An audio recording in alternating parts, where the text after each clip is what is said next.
বন্ধুগণ, আপনারা যে সওগাত আজ হাতে তুলে দিলেন, আমি তা মাথায় তুলে নিলাম। আমার সকল তনু মন প্রাণ আজ বীণার মতো বেজে উঠেছেন। তাতে শুধু একটি মাত্র সুর ধ্বনিত হয়ে উঠেছেন, আমি ধন্য হলুম, আমি ধন্য হলুম। আমায় অভিনন্দিত আপনারা সেই দিনেই করেছেন যেদিন আমার লেখা আপনাদের ভালো লেগেছে। বিংশ শতাব্দীর অসম্ভবের সম্ভাবনার যুগে আমি জন্মগ্রহণ করেছি। এর এই অভিযান সেনাদলের তুর্যবাদকের একজন আমি। এই হোক আমার সবচেয়ে বড় পরিচয়। আমি এই দেশে, এই সমাজে জন্মেছি বলেই শুধু এই দেশের এই সমাজেরই নই, আমি সকল দেশের সকল মানুষের। কবি চায় নাদান, কবি চায় অঞ্জলি, কবি চায় প্রীতি। কবিতার দেবতা সুন্দরের প্রকাশকে সুন্দর করে স্বীকার করতে হয়। যা সুন্দর তাই দিয়ে সুন্দরের ধ্যান, তার স্তব গানেই আমার ধর্ম। তবু বলছি, আমি শুধু সুন্দরের হাতে বীণা, পায়ে পদ্ম ফুলেই দেখিনি, তার চোখে চোখ পড়া জলও দেখেছি। শ্মশানের পথে, গোরস্থানের পথে তাকে ক্ষুধা দৃঢ় মূর্তিতে ব্যথিত পায়ে চলে যেতে দেখেছি। যুদ্ধভূমিতে তাকে দেখেছি, কারাগারের অন্ধকূপে তাকে দেখেছি, ফাঁসির মঞ্চে তাকে দেখেছি। আমাকে বিদ্রোহী বলে খামাকার লোকের মনে ভয় ধরিয়ে দিয়েছেন কেউ কেউ। এই নিরীহ জাতটাকে আছড়ে কামড়ে তীরে নিয়ে বেড়াবার ইচ্ছা আমার কোনো দিনে নেই। আমি বিদ্রোহ করেছি, বিদ্রোহের গান গেয়েছি, অন্যায়ের বিরুদ্ধে, অত্যাচারের বিরুদ্ধে। যা মিথ্যা, কুলুষিত, পুরাতন, পচা, সে মিথ্যে সনাতনের বিরুদ্ধে, ধর্মের নামে ভণ্ডামি ও কুসংস্কারের বিরুদ্ধে। কেউ বলেন আমার বাণী জবন, কেউ বলেন কাফের। আমি বলি ও দুটোর কোনোটাই নয়।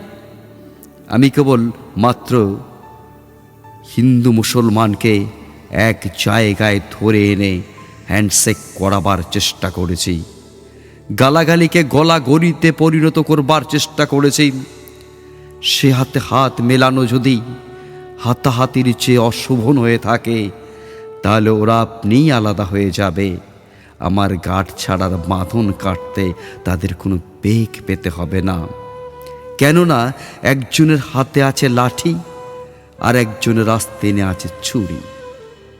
হিন্দু মুসলমানের দিন রাত হানাহানিতে, জাতিতে জাতিতে বিদ্বেষ, যুদ্ধ বিগ্রহ, মানুষের জীবনে একদিকে কঠোর দারিদ্র, ঋণ, অভাব, অন্যদিকে লোভী অসুরের যক্ষের ব্যাংকে কোটি কোটি টাকা পাষাণ স্তূপের মতো জমা হয়ে আছে। এ অসাম্য ভেদ জ্ঞানকে দূর করতেই আমি এসেছিলাম। আমার কাব্যে, সঙ্গীতে, কর্মজীবনে অভেদ সুন্দর সাম্যকে প্রতিষ্ঠিত করেছিলাম। আমি যশ চাই না, খ্যাতি চাই না, প্রতিষ্ঠা চাই না, নেতৃত্ব চাই না। জীবন আমারই যত দুঃখময়ী হোক, আনন্দের গান, বেদনার গান গেয়ে যাব আমি, দিয়ে যাব নিজেকে নিঃশেষ করে সকলের মাঝে বিলিয়ে। সকলের বাঁচার মাঝে থাকবো আমি বেঁচে। এই আমার ব্রত, এই আমার সাধনা, এই আমার তপস্যা। রবীন্দ্রনাথ আমায় প্রায় বলতেন, দেখ উন্মাদ, তোর জীবনের শেলির মতো, কিটসের মতো খুব বড় একটা ট্র্যাজেডি আছে, তুই প্রস্তুত হ। জীবনের সেই ট্র্যাজেডি দেখবার জন্য আমি কতদিন অকারণে অন্যের জীবনকে অশ্রুর পরশায় আচ্ছন্ন করে দিয়েছি। কিন্তু আমার এই জীবন রয়ে গেল বিশুষ্ক মরুভূমির মতো, তপ্ত মেঘের ঊর্ধ্বে, শূন্যের মতো। কেবল হাসি, কেবল গান, আর কেবলই বিদ্রোহ। আমার বেশ মনে পড়েছে একদিন আমার জীবনের মহানুভূতির কথা। আমার ছেলে মারা গেছে। আমার মন তীব্র পুত্র সুখে যখন ভেঙে পড়েছে, ঠিক সেই দিনেই, সেই সময়ে আমার বাড়িতে হাসনা হেনা ফুটেছে। আমি প্রাণ ভরে সেই হাসনা হেনার গন্ধ উপভোগ করেছিলাম। আমার কাব্য, আমার গান, আমার জীবনের অভিজ্ঞতার মধ্য হতে জন্ম নিয়েছে। যদি কোনোদিন আপনাদের প্রেমের প্রবল টানে আমাকে আমার একাকিত্বের পরম শূন্য থেকে অসময়ে নামতে হয়, তাহলে সেদিন আমায় মনে করবেন না আমি সেই নজরুল অনেক দিন আগে মৃত্যুর খিড়কি দুয়ার দিয়ে পালিয়ে গেছে। মনে করবেন পুণ্যত্বের তৃষা নিয়ে যে একটি অশান্ত তরুণ এই ধরা এসেছিল, অপূর্ণতার বেদনায় তারই বিগত আত্মা যেন স্বপ্নে আপনাদের মাঝে কেঁদে গেল।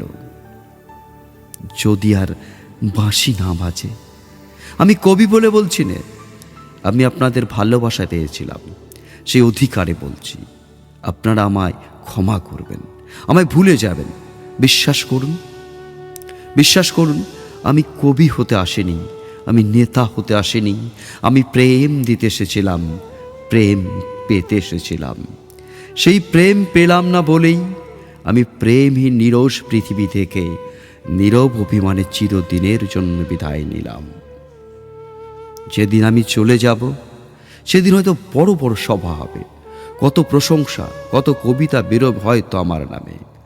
দেশপ্রেমিক, ত্যাগী, বীর বিদ্রোহী, বিশেষণের পর বিশেষণ, টেবিল ভেঙে ফেলবে থাপ্পড় মেরে বক্তার পর বক্তা। এই অসুন্দরের শ্রদ্ধা নিবেদনের শ্রাদ্ধ দিনে বন্ধু তুমি যেন চেও না। যদি পারো চুপটি করে বসে আমার অলিখিত জীবনের কোনো একটি কথা স্মরণ করো। তোমার ঘরের আঙ্গিনায় বা আশেপাশে যদি একটি ঝরা পায়ে পেশা ফুল পাও, সেইটিকে বুকে চেপে বলো, বন্ধু আমি তোমায় পেয়েছি।